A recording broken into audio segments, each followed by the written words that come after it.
This episode is brought to you by Marqeta. When it comes to your payments provider, you can't afford to compromise. Marqeta's modern payment solutions flex with your business without the trade-offs. Stable and agile, secure and innovative, scalable and configurable.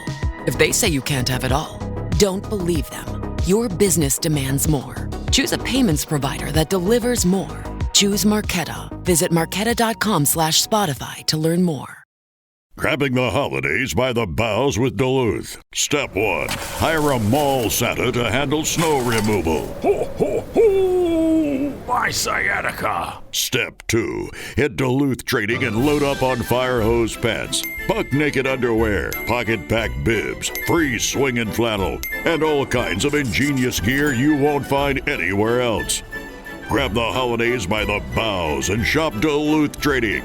Online and in-store.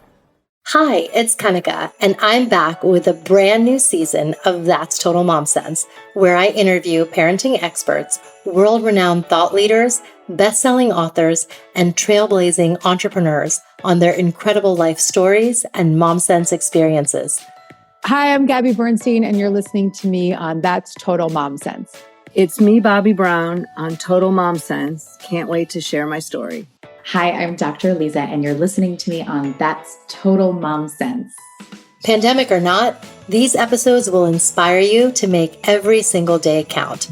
Episodes release on Tuesdays and Thursdays. Join my tribe and subscribe wherever you listen so you never miss an episode. It's very hard to kind of get the balance because you want to kind of keep yourself a credible artist who makes music that, that takes time and effort, and which each song might take a month to make, whatever, or more longer.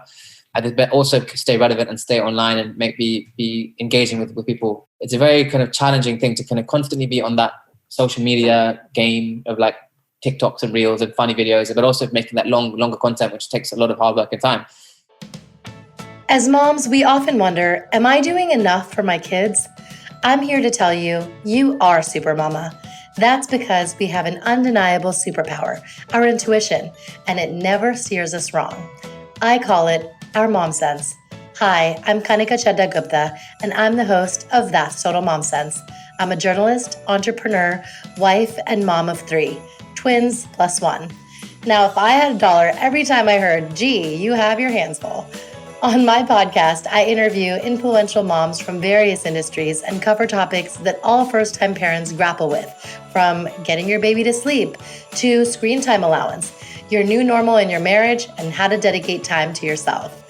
Learn and laugh along with That's Total Mom Sense. All right. Hi, everyone. I want to start by telling you that I am so excited for this special interview because it's like none I have done before. My guest today is a mega superstar who I've had the pleasure of interviewing on numerous occasions in the US, Canada, and now on Zoom. And he's being joined by his one and only mom. The show is called That's Total Mom Sense for a reason. I think this is his first interview with his mom, right? Yes. So this is going to be fun for all of us. The artist that I'm talking about is Arjun Coomeraswamy, or just Arjun. He is a London-based singer, songwriter, and music producer. He's become known for his fusion of contemporary Western and Eastern sounds, combining soulful R&B elements with South Asian music. This formula has made him a huge hit with Asian youth across the globe. As a pioneer in the Hindi and R&B Fusion genre, Arjun has set the standard for other young Asian artists now following in his footsteps. He is a multi-instrumentalist capable of playing the guitar, piano, bass, drums, and flute on top of singing and beatboxing. He's currently the most viewed UK Asian artist on YouTube with approximately 1 billion views and has a strong social media presence with over 1.5 million Facebook fans and 500,000 Instagram followers. He was signed to India's biggest record label, T-Series. I'll Be Waiting, his first single, released on the T-Series channel and racked up over 65 million views, charted at #1 in the iTunes India chart, and spent over 40 weeks in the UK BBC Asian download chart. He signed with Island Records, a branch of Universal Music, in September 2016, and released his first single in 2017, his second single, Vadi, in 2018, and his debut album, Closer to Home, that same year, which reached #1 on the iTunes R&B chart in 24 hours. He has a truly international fan base, and as a result, has had the opportunity to perform for fans all over the world to crowds of over 200K in countries including the UK, Ireland, France, Holland, Switzerland, Denmark, Norway, the US, Canada, India, Sri Lanka, UAE, Malaysia, Singapore, Thailand, Philippines, Kenya, Tanzania, Mauritius, Suriname, South Africa, Australia, and New Zealand. Arjun, welcome to the show. Thank you. Wow. We met 10 years ago at Desi Fest in Toronto. I got a chance to film with you and hang out with you for a whole weekend. And it was you, me, our team, and Lily Singh was there too. And you and Lily were, budding artists. So it was nice to be a witness to that. So my first impression of you is one I'll never forget. And two qualities really stood out to me. One is your charisma, and two, your humility. You had a flock of girls waiting backstage to take selfies with you. I mean, you were just so kind and gracious, and that just stays true to how you were raised. And I'm excited to have your mom join us later on today. So credit goes to your parents and to you for staying true to your values. It means a lot to me. Thank you. Yeah. Yeah. And I remember, just hanging out with you and Lily. We went to some restaurant and shared a boat of fries, and she's vegetarian, so her options were kind of limited. And you two were comparing your Clout scores at the time because Clout was an app. Social media was still very just kind of up and coming, and being able to make your mark in this new wave. It was just new to everybody. But yeah, both of you were just so down to earth and chill. And it was just nice to be able to hang out with you on that level. Do you remember anything else from that day? We met twice in that same period. I think once was in New York and then once was in Toronto. I think that was the Desi Fest.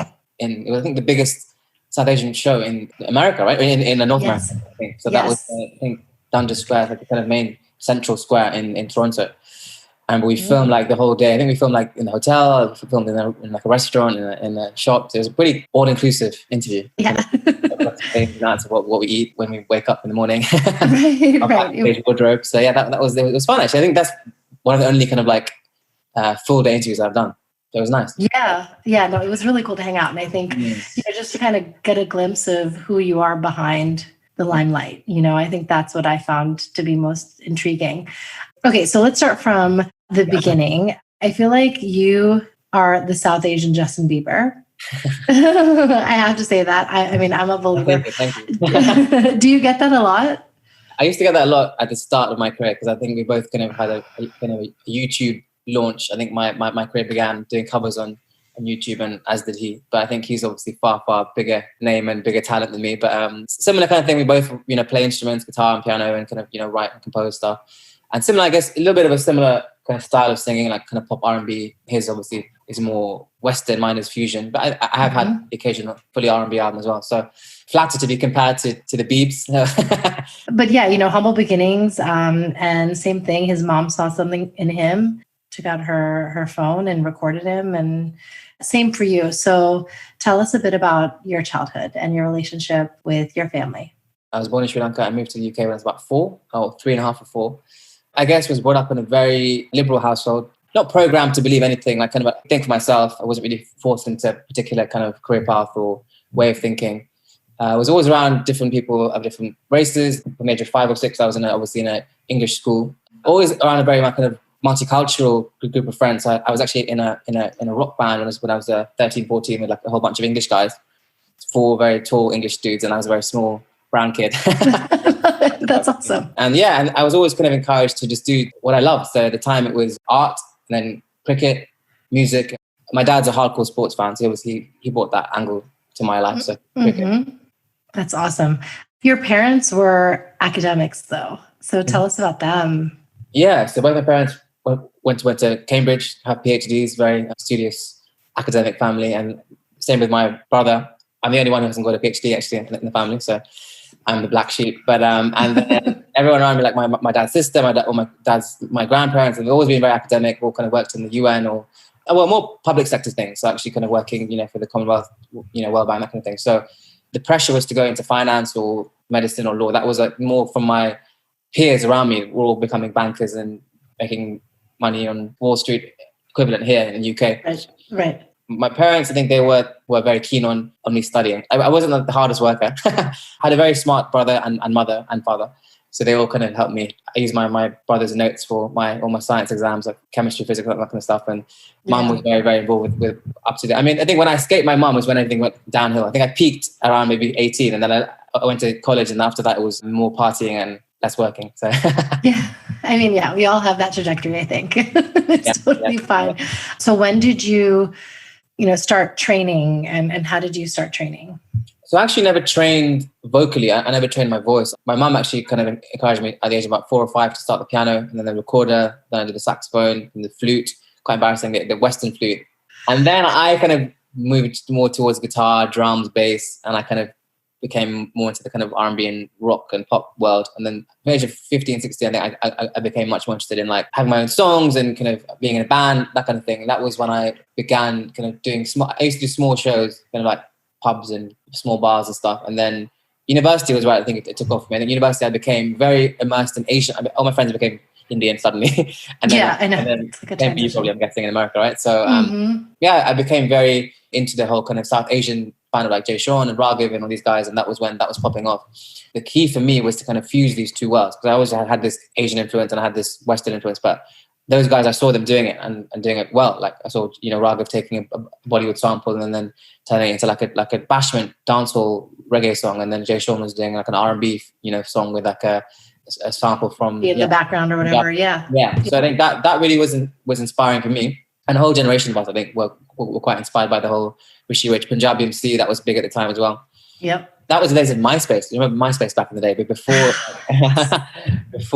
Facebook and everything. That was crazy. And that actually was where I began to build a following. I began basically to put songs on MySpace. I think my first song I ever did was called Aishwarya's Eyes. It was by Aishwarya Rai's Eyes. I was obsessed with that at one point. So I think that was early days of my kind of Asian music career. But I was still kind of very much more into R&B than I was into Bollywood at that point. You, I feel like, are just the king of East-West mashups. And I mean, you named, Jay Sean, Raghav, predecessors, but I feel like you've really made it mainstream.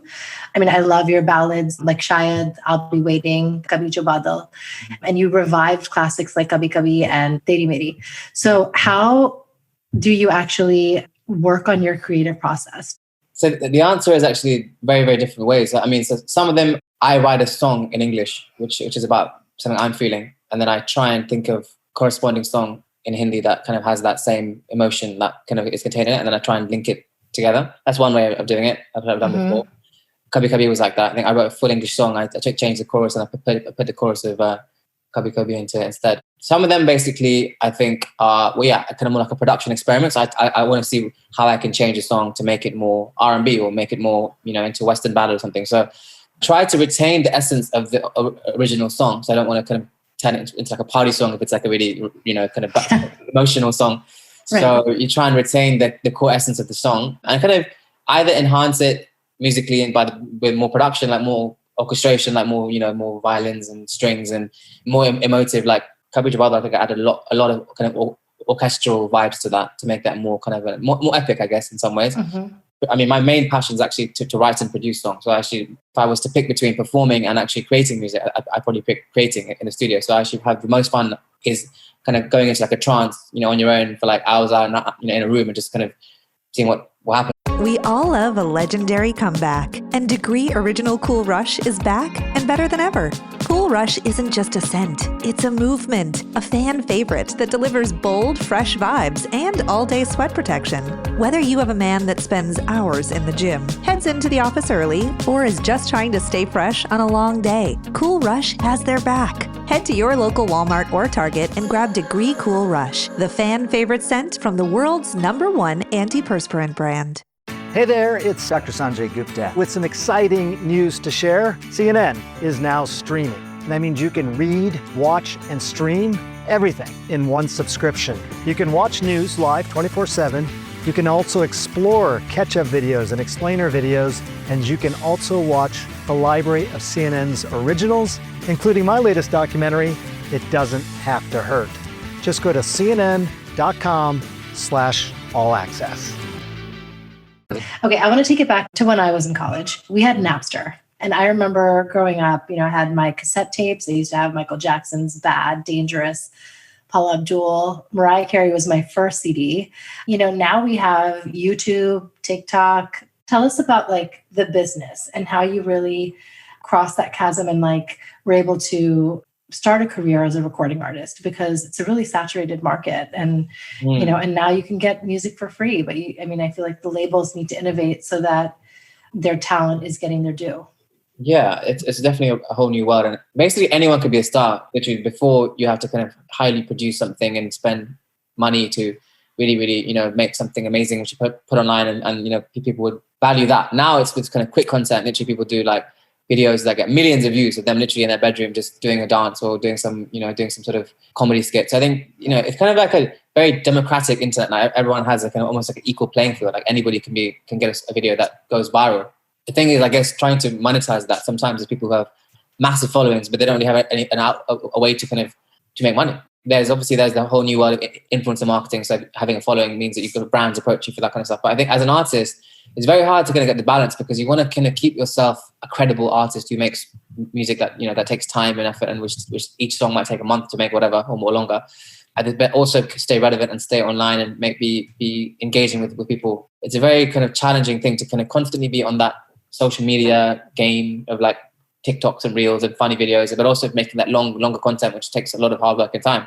And also trying to remain a little bit of an enigma, not give so much away that you just become like everyone knows everything about Run of the mill, yeah, of course. Yeah, but at the same time, you can't be too elusive, because then fans lose interest. I think it's getting a balance between the two. I definitely know a lot of artists struggle with this at the moment, trying to work out how to balance. Because also it does eat away at you. I mean, the more time you have to spend on Instagram, it's not great for your mental health, I'd say. I mean, I think it's if you're kind of so caught up into trying to constantly, appeal to people and kind of, I guess, get attention to yourself, which is I guess like what it is really, right? So the main focus of my life is to create songs. That's the priority always. So the big song releases are the key, but in between I try and do covers, smaller content, funny videos, all that kind of thing, just to kind of stay relevant. But for labels, it's tough. I mean, for labels now, what labels team seems to be doing is, I guess, signing talent that is already kind of popped up. I think the luxury of a label now is you don't have to do much work in terms of finding talent, because it's proven online. If someone's got 1 million fans on TikTok, that means they're already kind of buzzing. They already have a fan following. So before, you had to kind of take a risk on an unknown talent. There was no YouTube, there was no Facebook. So you literally had to find someone who could sing really well and looks great, and then just put money into them and hope that it works. The problem with that is that there's like an X factor. I think being able to sing really well, being able to look good is great, but there's also like a kind of like an X factor, likability factor, which is very hard to kind of put your finger on what it is. There's some people you don't understand why they're so big. Rihanna, for example, she's very obviously very good looking, she can sing, but there's something about her that's so different and so attractive about her that kind of makes people want to watch her and see her. So I think labels still have some power in that they do control mainstream media. Still, there's still like a massive infrastructure of media that they have easy access to. Like in the UK, we have like the BBC radio system, which does radio is still quite big in the UK. I think there's a stat that still almost every single song in the top 40 in the charts in the UK is still on Radio 1, and that's what the main reason is for them charting. Spotify has changed the game, because it's basically like radio plus iTunes. You can go to Spotify and listen to a genre of music and not have to, and it keeps playing new songs that are similar for you. So no, it's true. And I think you navigate this really well on social and with your work, because there is this sweet spot in the middle that you have to just hit. So you've collabed with Mickey Singh, Guru Randhawa. What have your experiences been like when you're meeting other artists? It can go either way. It can be very much just like a business, like this is just for the sake of us doing a song. But I think latterly I've realized that a lot of artists have become really good friends, and actually Mickey as well, especially Mickey actually, has become a close friend. We actually think the key to doing a collaboration is to not just talk music, is to actually become friends, hang out, do fun stuff, play FIFA on the PlayStation, whatever, NBA, whatever it is, and just bond a bit as human beings. I think I realized after what happened to me when Tash passed away, I realized that actually music is music, but I'm a human being, and other artists reached out to me on a much more human level. I think that was the point when I think everyone just became much more human, because I think it humanized me a lot more. I was like, as someone who kind of gone through something very real. And Mickey and I bonded because he had something quite tough at the same time. And I remember I went to stay with him in California, right, where he was at the time. And we spent like 4 or 5 days, and we didn't just work. We also just hung out, went for dinner, just chilled out. I had a good time. I think that really was a very key bonding thing for us. Same with Guru. Guru, I went to his house in Delhi after the Tash passed away. I went there for like about a week, and then he came to Sri Lanka. I stayed with my family in Sri Lanka for about a week as well. So that time has really helped us to just grow a much stronger bond, I think, than just a collaboration in music. It's more like a collaboration between friends. And when you perform, it's just that much more fun, right? When you're on stage and, it's just a blissful vibe. So I think that energy, I think everyone's seen has been a lot more, I think in our scene, in the UK Desi scene, there's always been a bit of like a rivalry or like a lot of kind of competition, not just here in America, all over the world, really. And any scene, it is at the end of the day a business. But I think we realize that we can all win. We can all, we can all do really well, all tour the world, all have a massive fan following, but do it as a team rather than just doing it as a team. Wow. Oh my gosh. That's really, really nice to hear. And I think to be able to bond with your fellow artists on a personal level, it's beautiful. And I wanted to bring up, what happened with Tash. I mean, I still remember meeting her in Canada, and she was super sweet and very involved in your concert there, and was part of your team. So what was it like just having to go through that dark time? I guess if you want to share, how she passed and what you went through. Yeah, so it was very sudden. She obviously had a kind of a heart defect that wasn't diagnosed. So very sudden, out of the blue. I think it was obviously just a massive just reset in life. It was like everything just kind of stopped. It was like time just stopped for a while. Obviously just didn't want to do anything at all, just was in the house and I think my friends and my family were just with a key then. I was always around people, friends were just around me all the time. They're like kind of on like a loop, just friends would be coming in and out of the house, kind of just for like a few months at least. And so the early few months I just was at home, just trying to process what happened. I think in a way I didn't really hide from it. I did face it quite full on. I think I did a lot of just early, like a lot of grieving and a lot of healing. First 6 months I didn't do anything other than just that really. And then I began going back into music about 6 months later. I think it was about March. So I think she passed away in September. And that actually weirdly really helped me. So just getting back into just having a routine, not routine, but whatever, like what do you something to just wake up in the morning and do. Exactly. I think the two main things in my life obviously had been at that point were her and also my career. So having both of them taken away was too much. I think so having that back in my life helped a lot. Having the whole touring, just being away, being in a different country. I think also being in the UK was quite tough because obviously we have been there together for a long time. So I think being in America really helped. I spent a month in the US on tour in I think April or May last year.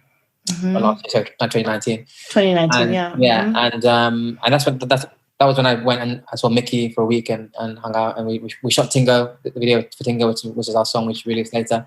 So that was a really, really therapeutic period where I just was doing a lot of, just hanging out with people. Lily as well, that trip I stayed with her actually, that trip as well in LA.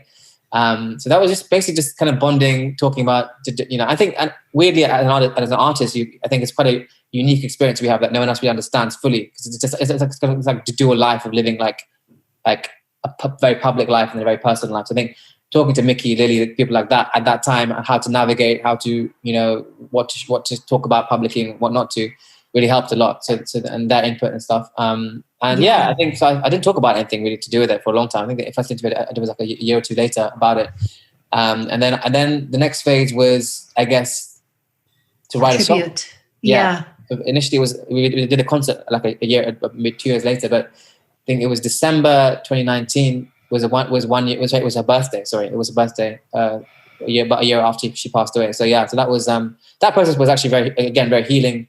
Went through the whole, to write one song about it is really hard because obviously there's a whole bunch of different emotions and grief and sorrow, but also like I wanted to not be too depressing. I wanted to be like, in some way uplifting and a little bit positive as well. So because her whole vibe was like that, as you met her, right? So she was very, very positive, very strong person. So I think I wanted to kind of make it emotional, but not so depressing that people wanted to kill themselves or something, right? Yeah, exactly. Almost like having an angel in your corner, Yeah, so that song "One Last Time," which is you can have a look online if you want. That was basically a lot of really. I had a lot of peace from that whole process of writing the song, making the video, going through all of our wedding footage and stuff, and seeing it. And actually, just being able to put it out there and just be at peace with it was nice. I think definitely helped. That was phase one. Phase two was the concert. I think that was again a very, very deeply healing process, I think, for me. So using what happened to her to kind of raise, I think we raised about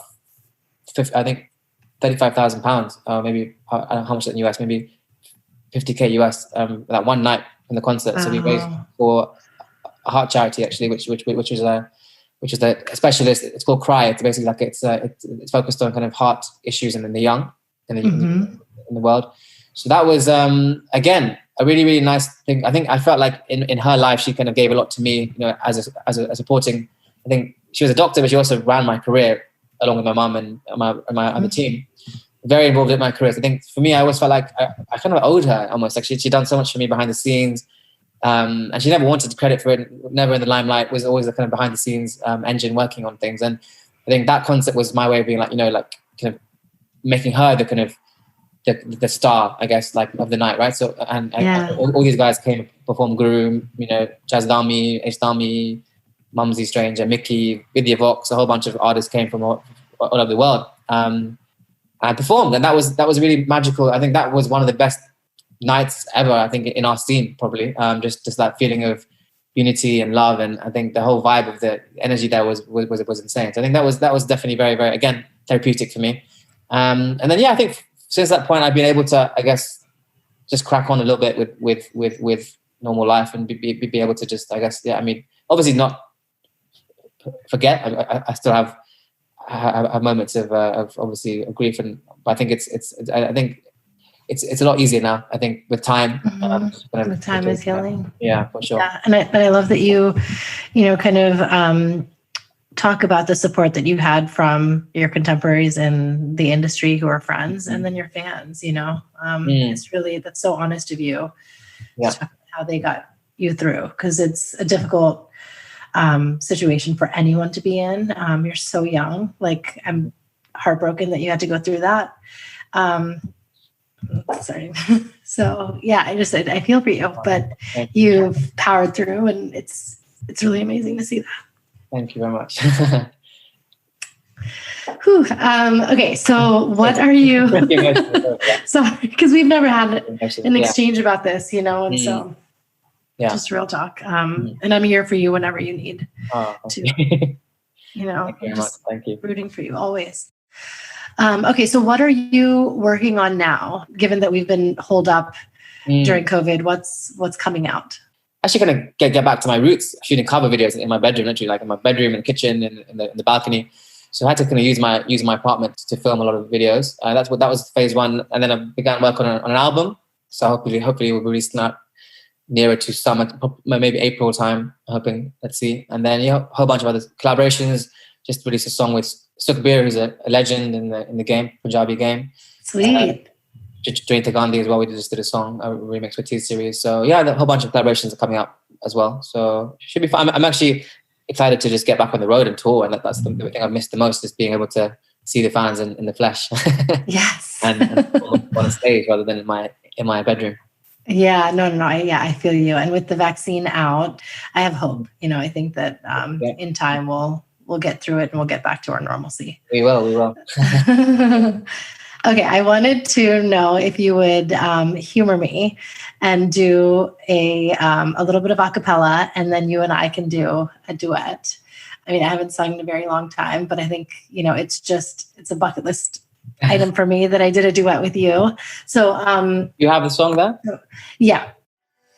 तू आता है सीने में जब जब सांसें भरती हूँ तेरे दिल की गलियों से मैं हर रोज गुजरती हूँ हवा के जैसे चलता है तू मैं उड़ती हूँ कौन तुझे यूं प्यार करेगा जैसे मैं करती हूँ Why does it feel like I'm drowning? I'm out in the water so cold. There's so many people around me, but why do I feel so alone? They tell me we got it all, Money, fame, and fortune. How can you be lost when you work so much? But if only you can know this pain that I've been feeling, insecure and lonely. Can't you see I'm hurt? Running a business comes with a lot of what ifs, but luckily there's a simple answer to them. Shopify. It's the commerce platform behind millions of businesses, including Thrive Cosmetics and Momofuku, and it'll help you with everything you need. From website design and marketing to boosting sales and expanding operations, Shopify can get the job done and make your dream a reality. Turn those what ifs into... Sign up for your $1 per month trial at shopify.com/special offer. Hi, it's Eva Longoria, and let's be real. After 40, we should ask for more from our skincare. I swear by Revitalift Triple Power Moisturizer by L'Oreal Paris. With vitamin C, pro-retinol, and hyaluronic acid, it reduces my wrinkles, firms, and brightens. And it's not a procedure. It's just a hardworking moisturizer. Revitalift Triple Power Moisturizer by L'Oreal Paris. Grab it today in fragrance-free or with SPF 30. Available at your local Walmart. Oh my God, that was awesome. All right, cool. Thank you, Arjun, for such a heartfelt, candid interview. Let's bring on your momager, Tara Coomeraswamy. So Tara has a BA from the University of Cambridge in Western Classics and a master's and PhD from the University of Sussex in sociology of politics. Her husband is an economist who has worked with both the government of Sri Lanka and the Commonwealth Secretariat in London, and their family life has been divided between these two places. Their two sons were brought up in the UK, and before their kids were born, Tara worked as a senior school teacher in Sri Lanka and later as a researcher on projects for the Institute of Development Studies in Sussex and Institute of Education, London University. While her children were growing up, she decided not to take full-time in work, but did private tutoring and involved herself with organizing charity fundraising events, notably for Educate a Child Sri Lanka, which has helped hundreds of children with much-needed school uniforms and equipment. Her older son now works for Expedia in London, and her younger son is who we got to chat with today, Arjun, who's decided to become a full-time musician. And she has co-opted in the role of his manager, and we endearingly call momager. And this has necessitated having to re-educate herself in a number of hitherto unknown areas, ranging from negotiating label deals, handling performance contracts, and maintaining business accounts, to become somewhat au fait with social media, as well as trying to walk the tightrope between being a supportive mom, but giving objective career advice to her son. In her spare time, Tara follows the arts generally and has diplomas in art history and classical piano, though her real passion is jazz. Tara, welcome to the show. Hey. Thank you for having me. This is so great. I kicked off the interview saying that this is such a unique conversation we're having, because I've never had someone of Arjun's caliber, mega recording artist, and his mom on, and to have these two perspectives is just really, really interesting. So I'm so glad that you're joining me. So let's start with your childhood. What was it like growing up for you, with your parents and your family? Okay, so I grew up in Sri Lanka. I was born in New Delhi. My father was working in the diplomatic service at that time. And so they were there for 4 years in India. So I like, sometimes if I meet a Delhiite, I like to claim I'm a Delhiite too. Yeah. And left when I was a few months old and came back to Sri Lanka. And then I grew up there. I went to school there till the age of 15. And Arjun mentioned my parents were from different communities. My mother was a Tamil Christian. My father was a Buddhist. They met at university, and in fact, they eloped to get married, as I've told you before, I think. I think that's so cool at that age and that generation to just decide, this is my person, and we're eloping. Yes, well, I think one of the places they used to meet, because obviously this is not a match made in heaven in those days, was at singing classes. Really? So music was important for them as well. They used to go to opera classes with a lady called Mrs. Spencer Shepherd, a grand old British lady. That was one of the places where they used to meet. But anyway, then they eloped and got married, and then had me. So basically, growing up, I had a very kind of liberal home life. My parents always encouraged, me to do what I think for myself, choose what I wanted to do, encouraged me to try all sorts of different things. And they never forced me along a particular career path either. So for a long time, I couldn't decide what to do. Sometimes that's the case when everything's open. My father did classics, and since I sort of adored my father, I thought I'd do Western classics as well.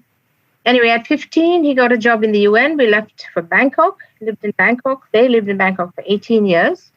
And at the age of about 17, 18, I then took the Cambridge entrance from Bangkok, from the British Council, and then went straight to Girton College, Cambridge, having never been on my own. Even for one night, I'd never lived away from my parents. But then, fortunately, I met my husband, and he'd been in school at a public school in England for 5 years already, and he was sort of well-versed in life in England. He had a lot of his friends had come up to university with him. So he kind of took me under his wing. That was where we met. Then we went back to Sri Lanka and got married. Then came out later to do postgraduate studies at the University of Sussex. He was working for the central bank by then. They sent him out to study, so I followed, and then we both did our masters and PhDs, and then back to Sri Lanka and had the 2 children. And both children went to school. They went to Westminster School, and they both went to Cambridge. And though Arjun likes to put himself down, I have to say that he was a straight-A student in school. Wow. Even though a lot of the time in his junior school, he spent his time drawing cartoons on the margins of his books. And sometimes he got more points. He got full marks for his cartoon drawing and a little bit less for his maths or his geography or history or whatever it was. But so anyway, so they grew up here. So cool. And they're quite different. My older son is probably, I'd say, more kind of rational and cerebral and probably shoulders responsibility more easily, shall we say. Arjun is more artistic and instinctual, easygoing, and probably quite happy to have someone take over more menial jobs in life. Yeah, but they both share a passion for cricket, which they get from my husband. So all 3 men are to be found in front of the TV for hours on end. And their daily conversations always start with, so did you hear how much Kohli got last night? Or, how many wickets X or Y got? Cricket's not very big in America. So, No, I know, but it's still interesting. We're still, South Asian, Indian, whatever, at the end of the day. I know it's in our blood. When did you first notice Arjun's musical talent? I have to say, I did my level best to make them interested in music, even from the time they were fetuses. Because playing the music on your belly? Yes, I did. The fetus can hear from 5 months on. Yes. Onwards. So I'd kind of sit next to the hi-fi with my big tummy and play everything from Mozart to the Beatles and hope that it would be heard inside there. Yeah. So I don't know whether it worked, but my older son loves music too, though it's funny how everybody's taken to a different type of music. He's more into indie music, like Radiohead and Jamiroquai and things like that, Red Hot Chili Peppers. I love jazz and classical music, and Arjun's into R&B and Bollywood and different things. So everybody, then I used to drag them to musicals and concerts and drum and percussion festivals and everything I could think of. Mm-hmm. So then when he decided he wanted to do music as a career, I felt to some extent I was partly responsible. And though my husband nearly had heart failure when he announced that he wanted to leave his job and do that, he recovered after a while and took it in good part. What was it in you that felt like we're going to allow him to kind of, not just allow, but just encourage him to take a shot at this versus, being more risk averse? I reckon that if a child has a passion and you allow him to express that, he's going to do well in it because he wants to do it. He's going to make a success of it because he's put his money in that, all his eggs in that basket, So that's it. And also I felt you couldn't make him sit behind a desk and do a 9-to-5 job if his passion was doing music. I was going to say that we did say as an insurance policy, since you're able to get in, if you're bright enough to get into a good university and do a degree, why don't you do that? You have that to fall back on just in case. And also part of me was thinking that, he's equally good he's quite artistic, that if he did architecture, he might actually take to that line. But one thing that I feel like you've gone even further is that it's one thing to encourage your child to pursue their passion, but you're repping him. It's a bigger feat. You've decided to kind of rearrange your life to be part of his team. So when did that click that it was like, okay, you need a manager and I'm actually the best person for the job? Well, I don't know. It's a mix of things. A, it helps me keep an eye on him. And B, And B, I just feel that somehow some of the people closest to you are the ones who have your best interests at heart, and in a way will put themselves out a little bit more for you. I mean, I didn't think of it in those terms when I started doing it. I just wanted to help him. And also the hours you sometimes have to keep. You know, if you have an employee, they want to knock off at 5:30 or 6. But if somebody suddenly says, look, you've got a gig that can happen in 3 days' time, I need the contract now, or you have to stay up to call Australia at this time or US at some other time, not many employees are going to do that. Right. So you have to be willing to, you know, break rest at both ends, sometimes not get much sleep. But, you know, if you want to get the job done, you have to do it no matter what the time is. Well, what do you focus on for his brand and his business?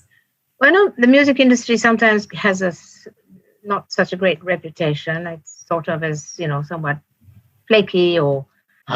So we've always tried to focus on reliability and professionalism. And, you know, Arjun's never missed a gig. He's never backed out on a gig or lets anybody down the last minute. That's one thing, reliability. And also to treat every hirer, big or small, with equal respect, to give them the, you know, the honor they deserve. Diva-like behavior is not encouraged. So, At moments. Yeah, I feel like the best word to describe Arjun, it's Punjabi, it's Hindi. He's so Siddha. He's so straight. He's got a head on his shoulders, and he's down to earth. And he's not going to be embroiled in scandal. He's not going to be, you know, acting a fool, be a druggie, or, you know what I'm saying? And I feel like as a mom, those are the barriers to entry in a field like this, where you're like, I don't want to lose my child to all the bad temptations and toxicity that's out there, you know? And he's not. You've just done an impeccable job in raising him. And he's, you know, a stand-up guy on his own.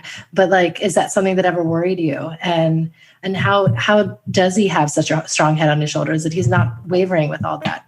I think it's important to always maintain close contact with your child. I mean, in my case, it was slightly different. Being an only child, when I had children, I was very clear about it. I was having my children in order to play with them, not to be a mom, but to be their friend and to have fun with my children. Because I guess I missed out a lot being an only child. So I always tried to stay close to them and to try to get in, understand their mindset and what they saw in something that they enjoyed doing, and just stay friends with them. So stay as close to them as possible. And if I think that where things sometimes go wrong in other families I see, is when that link is broken and either the parent tries to impose their view on the child or doesn't even speak to their child that often. So it's just staying friends with your child. And staying friends means you have to empathize and try and understand what they think and feel and treat what they think as legitimate. And not because it's different from yours, condemn it and say, no, you should be doing that. You should be doing this. Yeah. So, wow. Is there a mom sense moment that you can pinpoint? And by that, I mean a time where you trusted that intuition that moms have about their kids? Probably the moment when I thought that, you know, we really have to let him do music because that's what he wants to do. Especially had a very hard slog doing architecture at Cambridge. It's really hard work. He was a very good sportsman. He had to give that up. He had to just be endlessly drawing and drawing and drawing. He missed out on a lot of stuff, and he did put in a lot of effort. So after all that, I said, okay, I've done what you wanted. I've got my degree. And now I want to do music. So, you know, I just thought, look, this child, he has, you know, on that occasion, he'd put in the time. Right. And he'd earned the right to do what if he still wanted to do it after 3 years, then that's the thing he needs to do. Yes. Needed to do. Let's not forget our quote of the day. Is there a quote that either of you live by? I don't know about Arjun, but I always stress that, you know, if you want to get something, you have to put in the work. And I always remember that phrase, which is sometimes attributed to Thomas Jefferson, I believe, one of the American founding fathers, which is the harder I try, the luckier I get. If you don't do the work and put yourself in the place, you don't get the opportunities. You have to prepare. I think work ethic for me has sometimes been lacking. I think that's where that's good to have your mum there to push you, because it does feel a bit like I have a tendency to be like a bit of a chiller, like wanting to just see my friends and hang out, and having her and also having Tash as well at the time really to kind of whip me into shape and kind of get me to do some work has been useful. But I think being fully open, it has been obviously still, we still have had issues in terms of like, you know, getting the balance right between being a mum and being a momager, right? So I think that we have had discussions where we've literally work has taken over everything, and we were just at the busiest times of my career where literally we're doing shows every few days and there's a lot going on. A lot of our chats were just all about work all the time. I think we both realized that actually being able to just have that mum and son chat is also important sometimes. I think we've definitely we've improved that a lot. Yeah. So this rapid fire is who is XYZ, and you can just say, Arjun or momager, or who's the one who's pulling the all-nighters? Both of us. Yeah. Definitely go for it. And then the difference is I go to sleep and sleep for like 10 hours. She doesn't sleep. So she actually does she sleeps like 3 hours a day. So I get my sleep. So I wake up in the afternoon at like 3 p.m. I have to get up to feed my husband, so I have to get up no matter what. Yeah. She's living like a vampire life without. Oh my goodness. Yeah. Oh, wow. Who's more outgoing? She's more eccentric and wacky. I'm more like to go out and party and stuff. So different ways. Someone once said that the best way to stay healthy and live longer and happier is to be as eccentric as possible. That's a good thing. It's just, I can't tell you how refreshing it is. Okay. Who is more detail oriented and meticulous? Me. Yeah. Okay. Who's the tough cookie? Yeah, I don't know actually. I mean, you play a bad cop, good cop. She's tougher in real life. I might be tougher sometimes in career stuff. We're not that tough either. It's quite soft. You're sensitive at the same time. Who's the funny one? Both funny in different ways. Again, she's more funny to laugh at because she's eccentric and banterous. Okay, good. Who's the one with all the ideas? Arjun. I don't know. Different in music, me. In everything else, maybe her. Okay. And who's just loves to travel, doesn't mind living out of a hotel room? That's him. Well, I do more traveling, but she actually does a lot more tourist traveling. She travels with her friends and like goes to like different places like that. So yeah, maybe. Oh, both love. She loves traveling more than me probably actually, because she actually likes to do she actually does a lot more sightseeing type stuff. Goes to museums and cultural things. I always go to a hotel and sleep and go and lie on the beach and have a cocktail. She'll like go and see everything she can see in the city. It's actually funny thing. Soak up the culture. My dad and myself are exactly the same, like in that way. So we land in the country. We literally lie on a bed in a hotel room and we're happy. My brother and my mom literally they're competing for who's got like better notes on what to do in that city. So they're like plan every minute of the day, like what can we see in this museum, this site, whatever. So they're the planners and we're the sheep who kind of go along for the ride. Yeah. That's great. Who's the homebody? I guess neither, right? We're both happy with our own company, I think. And lots of hobbies that we can do at home, but at the same time, we do like to have friends and meet people, go out, theater, film, see places, music. Yeah, we like to be really proper full homebodies. I think we both like to go out as well. Like she likes to go out for dinners and things. I like to go. Who's most often on their phone? Me. And then who's most often reading? Like reading a good book. Definitely her. I don't read it at all. I read the sports updates. Especially, she reads everything: books, novels, fiction, fantasy, everything. Okay, so the last question is, how would you both describe one another? I think she's very, very unique. I've not met anyone like her. She's very one of a kind character, in a good way. Like very different. I've not met a mum like that for sure. Very free spirited, very fun loving. But also very academic and studious as well. But my friends like a lot, or my girl mates like hanging out with her. She's like, well, I think because she's a teacher, she taught kind of young girls. She's always had quite a good rapport with young people. So she likes to hang out with people, I think. And Taro, how would you describe Arjun? It sounds very silly to say this, but his kindness, always willing to make allowances for other people. So. Yeah. Oh. Well, that's beautiful. I mean, I'm crying now.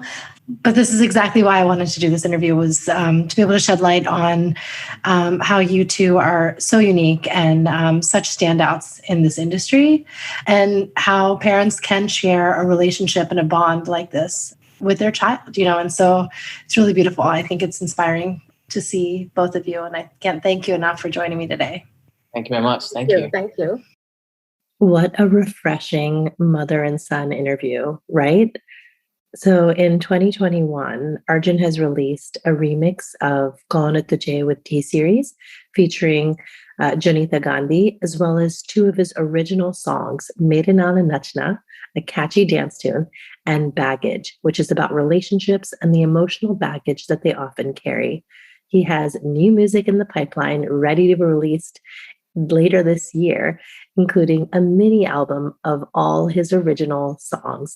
And he is so pumped to bring this out to the public. Thank you once again to Arjun and Tara for sharing your story. Now I want to share a review on Apple Podcasts. The reviewer receives a session with me on podcasting and interviewing.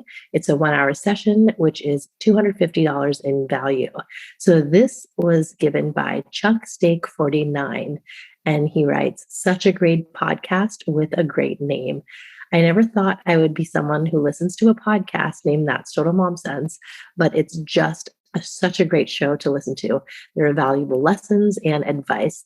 I feel I have a better idea of what to expect when I get married and have my family. I love it. Also, the name is perfect. Thank you, Chuck Steak 49. I really, really appreciate it. So do email me at thatstotalmomsense@gmail.com to set up your session. To learn more about Arjun and his work, you can visit his website, arjunofficial.com, or follow him on Instagram at Arjun Artist. Definitely follow me at Kanika Chadha Gupta, and you'll get updates on all of my incredible guests. And as always, trust your mom sense. Stay strong, super moms and super dads. See you next time. That's total mom sense.